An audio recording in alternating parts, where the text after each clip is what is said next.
l'éternelle enfance de Dieu que Claudel a découverte une nuit de Noël derrière le 5e pilier de Notre-Dame, tant que je me souvienne, l'éternelle enfance de Dieu. L'idée d'un Dieu écrasé par les années et les siècles, si on peut dire, vieillard sur son fauteuil, doit être complètement dépassée. Dieu, c'est la jeunesse éternelle, l'enfance éternelle, et se débarrasser de l'idée du vieillard. Il est plus... l'enfant l'exprime plus que le vieillard. Dieu, c'est l'être éternellement jeune. Et je mets ça en rapport avec ce que je disais hier, le Dieu qui devient. Je sais que théologiquement, je suis critiquable, mais je m'en fiche, parce que je crois que c'est vrai. Il n'est pas toujours le même. Il est toujours nouveau. À chaque instant, il se renouvelle. Et là, je voudrais vous citer une phrase de Grégoire de Nice, IVe siècle, un des très grands mystiques de l'histoire de l'Église. Il parle de Dieu comme il parle de l'âme habitée par l'esprit.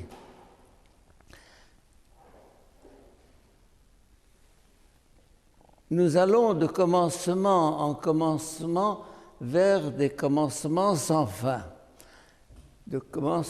Nous allons, on peut le dire de l'âme, on peut le dire de Dieu, de commencement en commencement vers des commencements sans fin.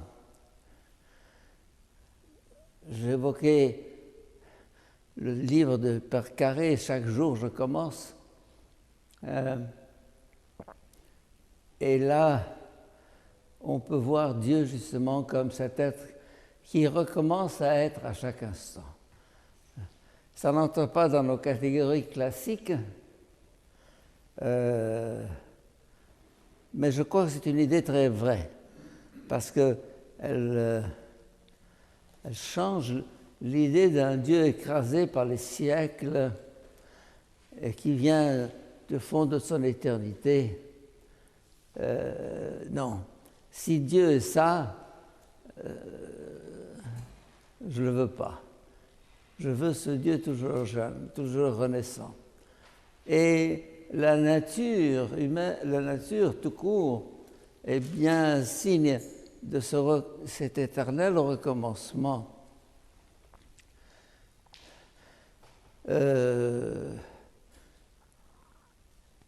Et la vie éternelle dont on parle n'est pas une espèce de grand spectacle où Dieu est installé au centre en nous disant, vous voyez combien je suis beau, combien je suis grand, combien je suis fort, combien je suis intelligent, adorez-moi.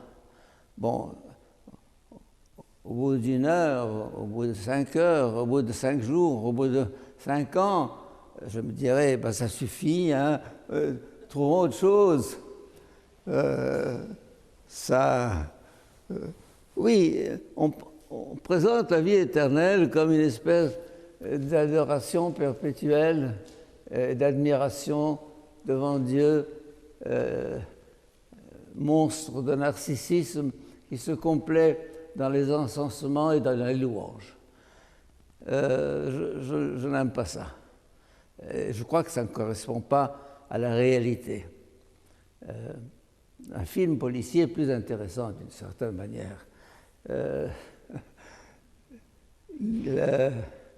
Alors, on ne peut pas imaginer l'éternité, mais là encore, j'applique à l'éternité cette phrase de Grégoire de Nice, de commencement en commencement, de surprise en surprise, je dirais, d'étonnement en étonnement. Un peu comme quand un enfant, tout à coup, on découvre des choses inattendues. Dit, tiens, tu avais ça en toi, tiens, tu peux ça, tiens, tu fais ça. Oui. Et nous-mêmes, quelquefois, nous sommes surpris de retrouver en nous des ressources nouvelles, des énergies nouvelles. Je ne sais plus quel cantique qui dit ça. Des énergies nouvelles. Toi, le jour sans crépuscule, le jour sans crépuscule, Esprit de Dieu pour notre terre. Comment es-tu la nuit la plus obscure? Moi,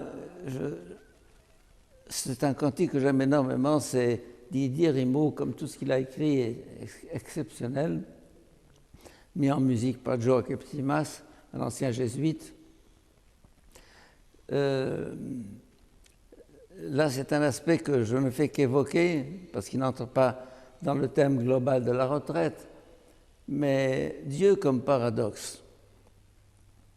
Il est blanc, il est noir, il est grand, il est petit, il est infini, il est fini, c'est la circonférence, c'est le point, c'est le loin, c'est l'éloigné et le proche, c'est l'infini et l'infime. Moi, j'aime beaucoup, beaucoup l'idée qu'on trouve dans la philosophie chinoise du Tao, n'est-ce pas? Le Tao, cette harmonie des contraires. Dieu est une harmonie des contraires. C'est-à-dire, il est paradoxal. Il est paradoxal et déconcertant de ce point de vue-là.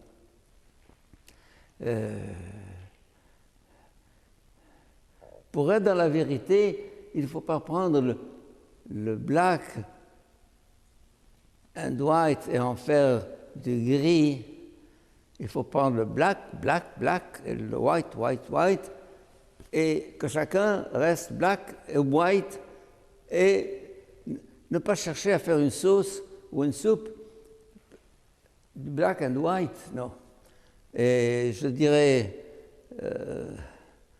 la vérité est paradoxale, sinon c'est pas la vérité. Elle est une tension des contraires, une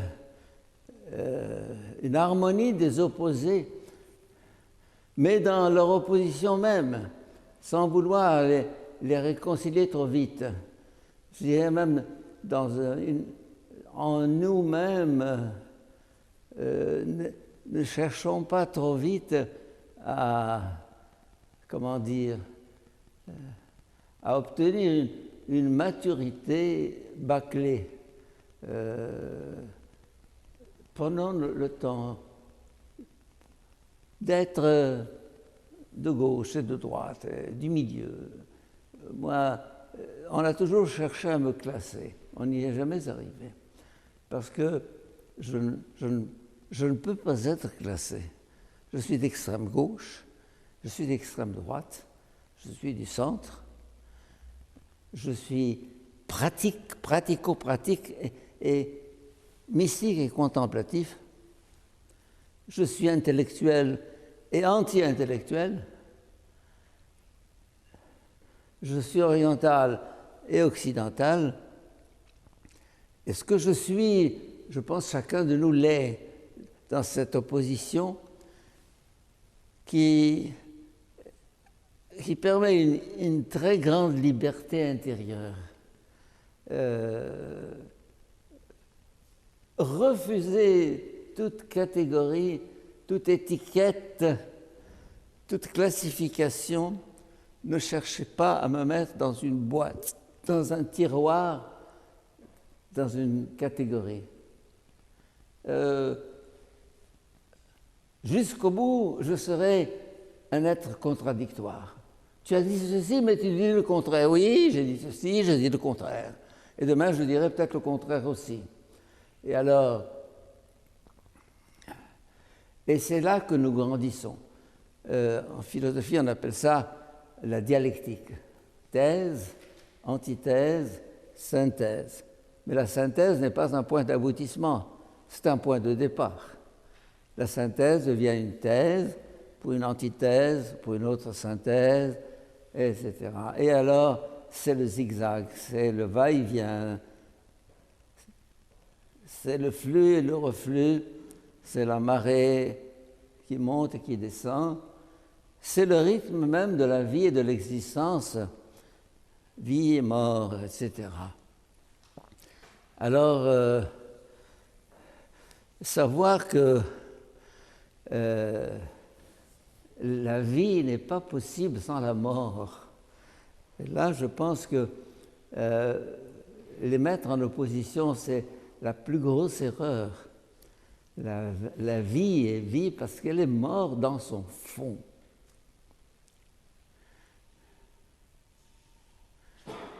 La vie est résurrection continuelle. La vie est rebondissement après une nuit, après un désert, après une mort.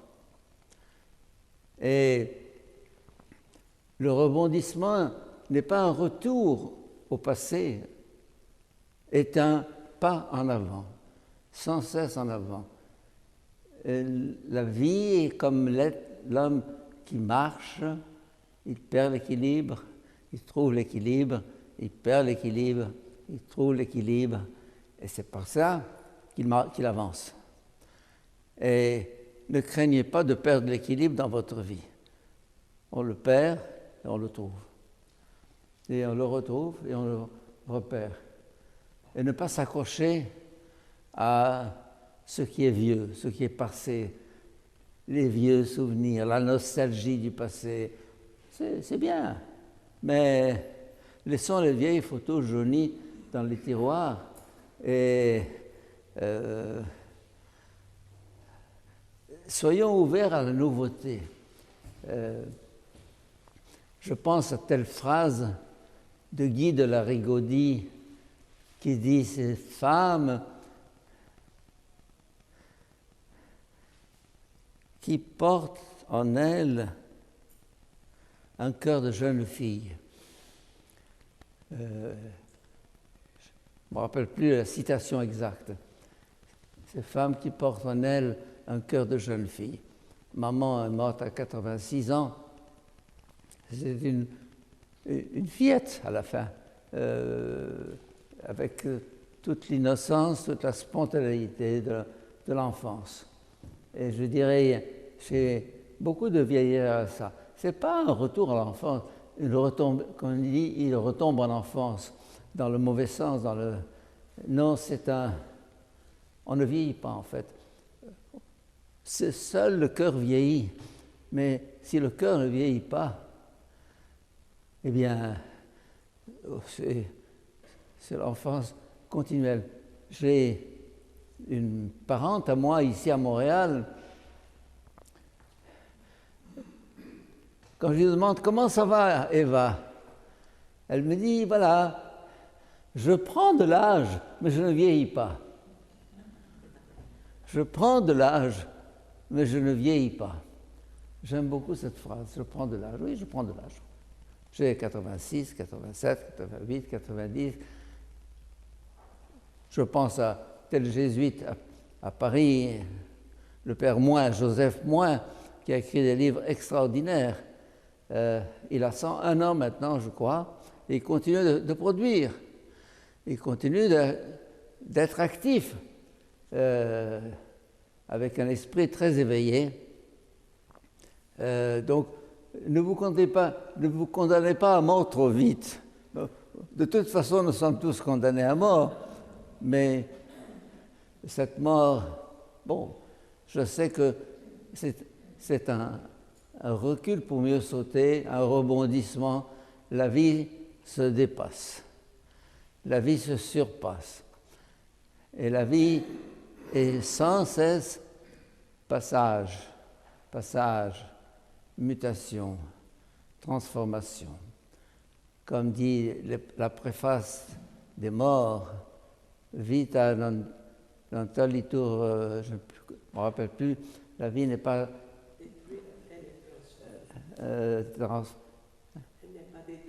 détruite mais transformée. La vie n'est pas détruite mais transformée.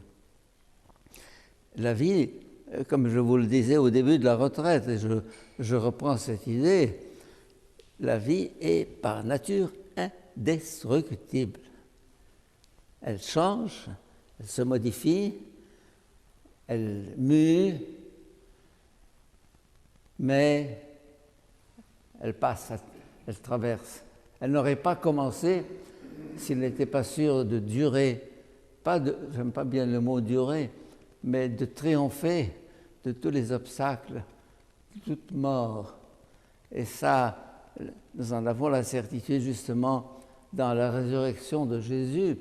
Comme je vous le disais hier dans l'homélie, un seul est ressuscité dans l'histoire, c'est Jésus.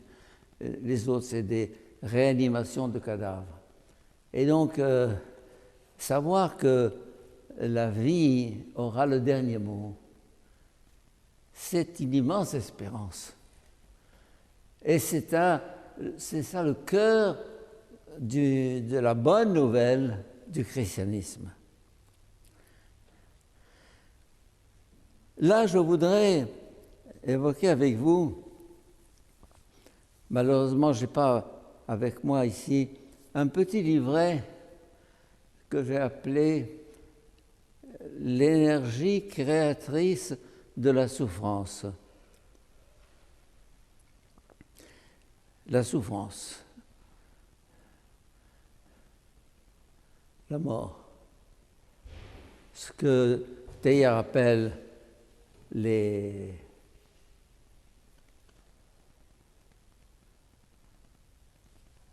je ne me rappelle plus. Dans son livre « Le milieu divin », il y a le côté positif, le côté négatif. Alors, les passivités, activité et passivité. La mort, c'est la grande passivité. On se laisse tomber, on s'abandonne. Là, l'an dernier, justement, à Jérusalem, j'ai vécu un peu ça, à Gethsémani, un acte d'abandon total. Père, je m'abandonne à toi. Et la mort, c'est ça. Et alors, l'épreuve par laquelle nous passons tous, nous avons passé, nous passons sans doute, doit être vue comme une mutation de l'être vers un plus. Une mutation de l'être vers un plus. Nous avons tous vécu ce que c'est qu'une convalescence, une santé retrouvée, une énergie. Je ne pouvais pas, je ne dormais pas, je n'avais pas d'appétit, et maintenant, on apprécie la vie que quand on la perd. On apprécie la santé que quand on la perd. On apprécie l'amour que quand on le perd.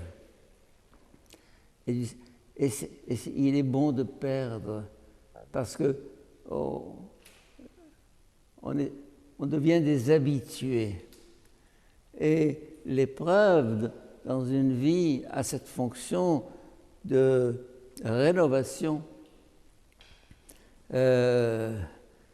qui permet un redépart. Ne jamais croire que c'est fini. C'est jamais fini. Alors, je vais vous raconter brièvement l'histoire de Martin Gray, G-R-A-Y, au nom de tous les miens. Qui est-ce qui a lu le livre?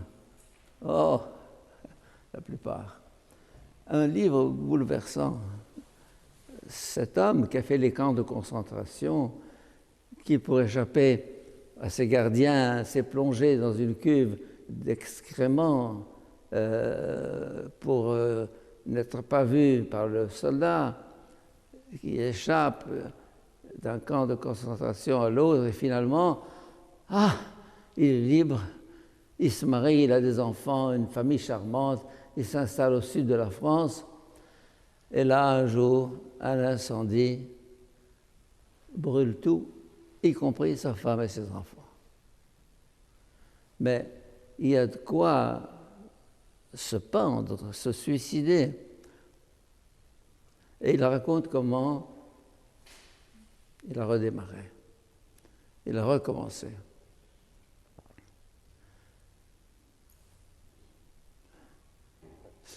Cette puissance de résurrection est une grâce. Et ne jamais se croire terrassé, écrasé, vaincu par quoi que ce soit. Finalement, on sera vaincu par la mort un jour, c'est évident. Mais on sait que quelqu'un nous a ouvert un passage, que cette mort débouche sur la vie, et cette nuit débouche sur la lumière.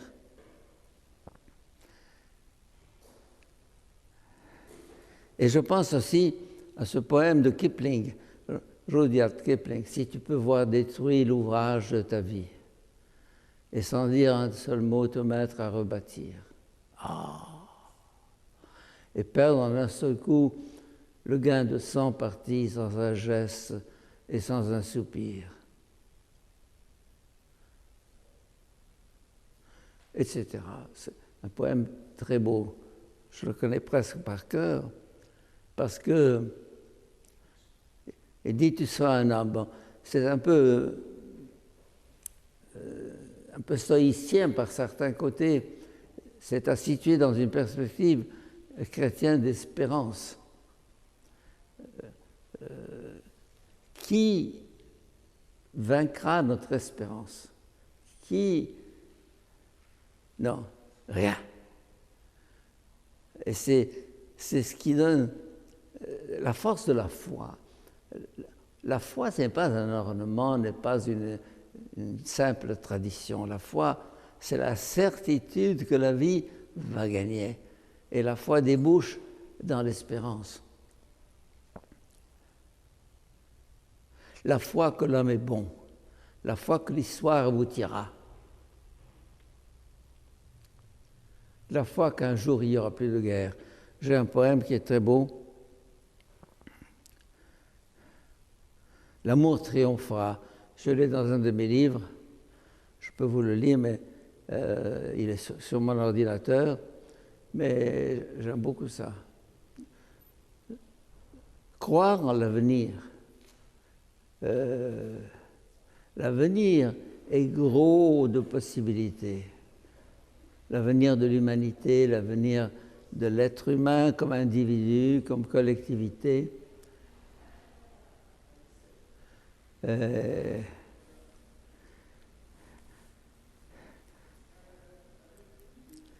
Et là, je voudrais développer en vous mes réflexions que j'ai un petit peu exprimées dans mon livre « Mourir, c'est naître ». Et il y a 3 morts.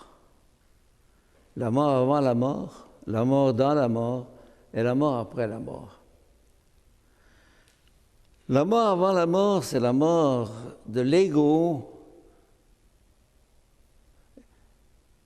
et du vieil homme, si je puis dire, en employant l'expression de saint Paul.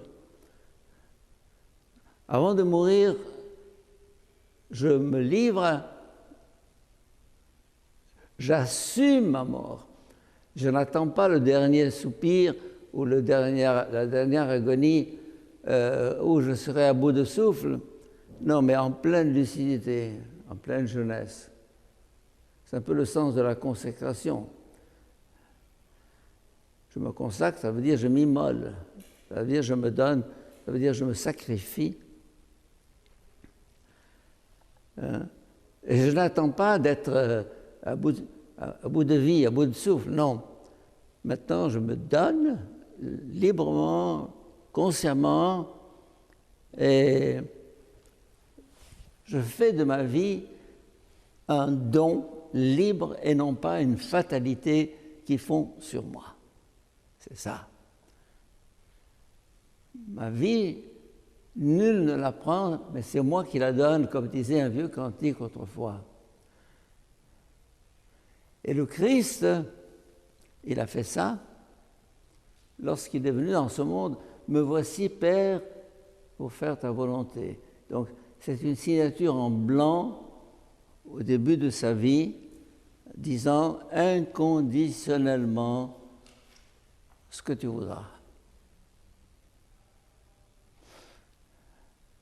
Marthe Robin a une prière très belle dans ce sens-là. Dieu sait si elle a vécu un calvaire toute sa vie, mais autre chose est de le vivre comme un destin qui vous écrase, et autre chose de le vivre comme une démarche librement acceptée. Et l'intérêt justement de la prière d'abandon est de transformer la fatalité en acte libre. Et donc ça, c'est la mort avant la mort. Un religieux la vit dans la consécration, un être non consacré la vit dans les épreuves qu'il traverse, et ou bien dans l'acceptation au fond de lui de la volonté inconditionnelle de Dieu. Quoi qu'il arrive, je m'abandonne à toi. Alors, ça c'est la mort avant la mort. Puis il y a la mort dans la mort, au moment de mourir, physiquement, je me dépouille, je me livre dans mon ego le plus profond à Dieu. Et donc, l'acte physique de mourir et l'acte spirituel de perte de moi, de perte de l'ego, coïncident. Et il y a la mort après la mort, c'est ma théorie du purgatoire. Vous pouvez l'accepter, vous pouvez ne pas l'accepter, vous êtes tout à fait libre. Mais pour moi, le purgatoire, c'est la poursuite d'une croissance qui n'est pas terminée au moment de la mort. Nul n'a fini sa vie au moment de mourir. Nul n'a tué son ego au moment de mourir. Nul n'a tué son ego au moment de mourir.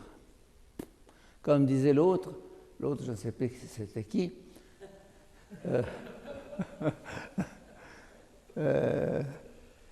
il disait « Notre amour propre meurt un quart d'heure après nous. » Comment?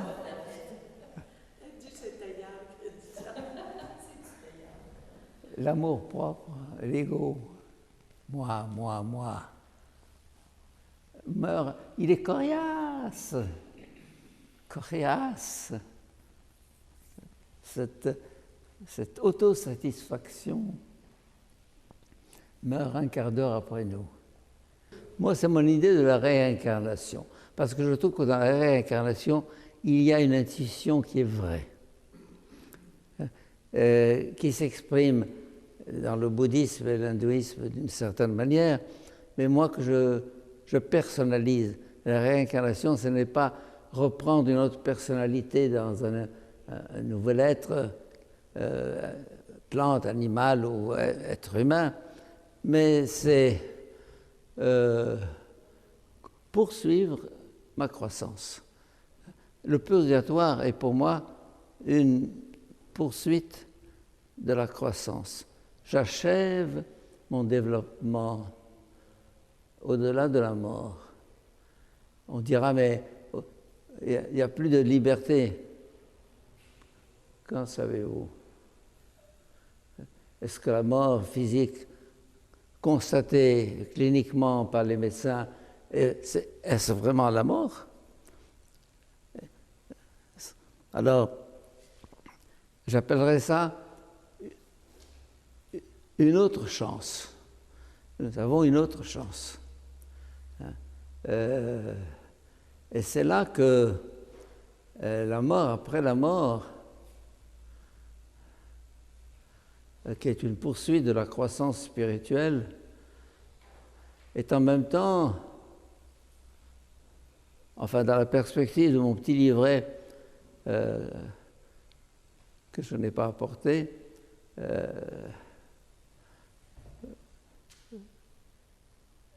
une énergie qui se consume pour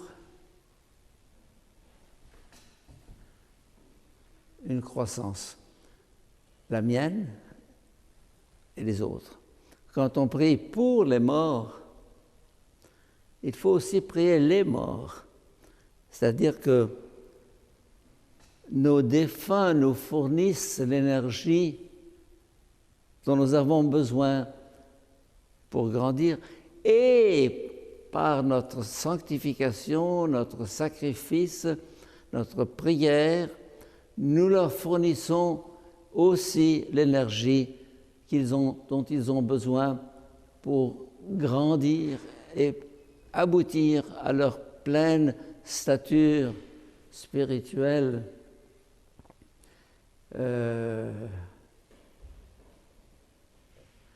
La communion des saints, comme on dit, un mot que je n'ai pas très bien compris. Les saints, ce sont ceux qui sont en communion avec l'amour du Christ dans le corps. Alors, le corps, c'est un aller et venu, une espèce de complémentarité de tous, et il y a une conspiration des vivants et des morts pour faire avancer l'évolution, si je puis dire, l'humanité. Et là, je voudrais terminer par... Est-ce qu'il est important de prier pour les morts? Comment? Est-ce qu'il est important de prier pour les morts ou bien de prier avec les morts? De prier pour les morts, de prier avec les morts et de prier les morts. Ça veut dire que je prie pour eux,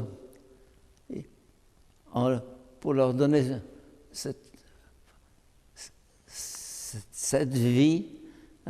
Tout ce qui se consume engendre la vie, engendre un plus. Cette électricité nous permet de causer, de bavarder, de réfléchir. La nourriture que vous avez mangée ce matin, elle se consume en vous pour vous donner l'énergie, la vie, le sourire, etc. Rien ne se perd dans l'univers. Rien.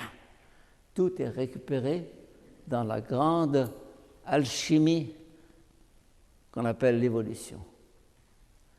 Tout. Rien ne se perd. Le principe de Lavoisier vaut aussi bien sur le plan spirituel que sur le plan physique, physico-chimique. Rien ne se perd. Alors, cette conspiration, cette communion des saints, nous sommes portés par eux et nous les portons. Au-delà de la mort, il y a communication, communion, croissance commune, ensemble. Je complète dans mon corps ce qui manque aux souffrances du Christ. Le Christ nous respecte trop pour nous donner un bakchiche en disant non. Il me fournit l'énergie pour faire le passage, mais c'est à moi de le faire. Hein. En d'autres termes, vous dites tout est fait, la rédemption est accomplie. Mais si la rédemption était déjà efficace, efficiente, nous serions au point oméga de l'histoire demain. C'est-à-dire qu'on... Non, elle doit opérer en nous le même dépassement que Jésus a fait. Il nous a précédés dans un chemin, il nous a ouverts, il nous donne l'énergie pour le faire, mais c'est à moi de m'achever. Avec son aide, avec l'aide de tous les saints, de tous les morts, les vivants, n'est-ce pas? La formule magique « Jésus a tout fait » est une injure, je dirais, à l'être humain. Disons, Marie est la seule créature qui a accepté cette grâce dès le départ en totalité. C'est pour ça qu'elle n'est pas morte. On parle de la dormition de la Vierge. Elle est passée, l'Assomption n'est pas une mort, c'est une mutation. Pourquoi il y a dans la mort un arrachement? Il y a un arrachement parce qu'il y a l'ego coriace. C'est difficile. Quel que soit notre degré de sainteté, on a de la peine à dépasser l'ego. On peut peut-être dépasser la souffrance, mais l'ego, l'injure, la trahison, c'est amer, c'est dur. L'échec. Alors, je pense que il faut croire assez dans l'homme pour savoir que c'est moi qui construis mon éternité, avec la grâce de Dieu, avec le soutien de Dieu, mais il m'en donne le pouvoir. Grâce, oui, certainement grâce, tout est grâce, mais il faut mon consentement.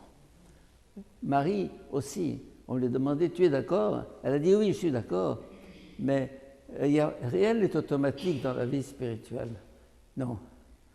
Et même avec nos enfants, il ne faut pas trop vite leur donner, il faut leur dire, enfin je ne sais pas, il ne faut pas que le succès soit accordé, non, il est mérité, mérité.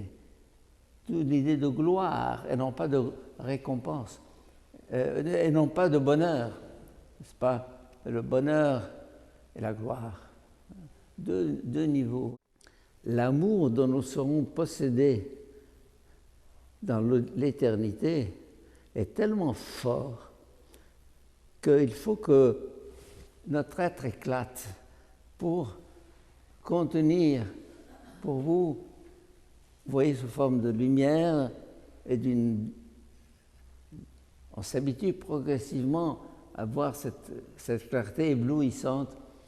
Moi, je dirais, l'être, on ne meurt pas parce que physiologiquement on meurt, mais je dirais la mort est un phénomène spirituel où l'être est trop petit pour contenir ce qui doit venir. Je prends une comparaison. Quand on est en amour, on sent que le cœur va éclater. Ça saute, c'est trop beau. Certains jours de bonheur tellement grand que on ne supporte pas. Stop. Souvent les amoureux disent à l'autre, arrête. Ça suffit, je ne parviens pas, ça m'étouffe.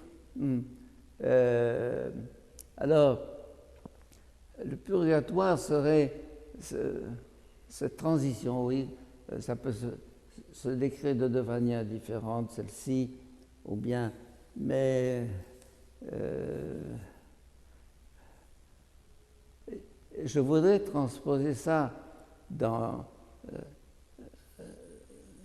ce qu'on appelle l'évolution. Bon. L'évolution est un miracle continuel. L'évolution, c'est quoi? C'est que le moins donne le plus. L'évolution, c'est le moins qui donne le plus. La matière qui donne la vie qui donne la conscience qui donne le surhomme, oméga, le Christ. Dans l'évolution elle-même, il y a sans cesse une espèce de surplus qui est insufflé à la création pour les agrandir. D'ailleurs, Romains chapitre 8 parle de la création à l'état d'enfantement, d'engendrement. Et alors, ce passage du moins au plus, du moins au plus, du moins au plus, ça c'est dire qu'il y a derrière l'univers, la création, Dieu, appelez ça Dieu, ou le Christ, qui pousse de l'intérieur jusqu'à l'apothéose finale, la manifestation d'une réalité qui était à l'origine et qui éclatera un jour dans toute sa plénitude au terme. Voilà. En fait, les expériences near-death experience, comme on dit, NDE, de tous ceux qui ont passé par le tunnel de la mort et qui sont revenus à la vie par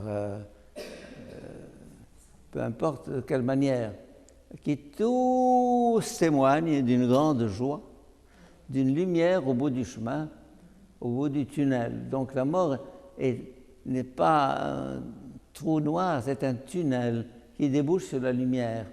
Et quand on voit la convergence des expériences, il y a le fameux livre de Moody, M-O-O-D-Y, il y a les livres d'Elisabeth Kubler-Ross que j'ai rencontré en France il y a 2 ans, malgré ses 90 ans au passé, elle est toujours active. Et des tas d'autres livres. On a trop de témoignages qui parlent d'une lumière au bout du chemin et d'une joie dans la mort, d'une joie. Alors, indépendamment de la foi chrétienne. Bien, je vous laisse un peu. Viens Esprit Saint, viens transformer.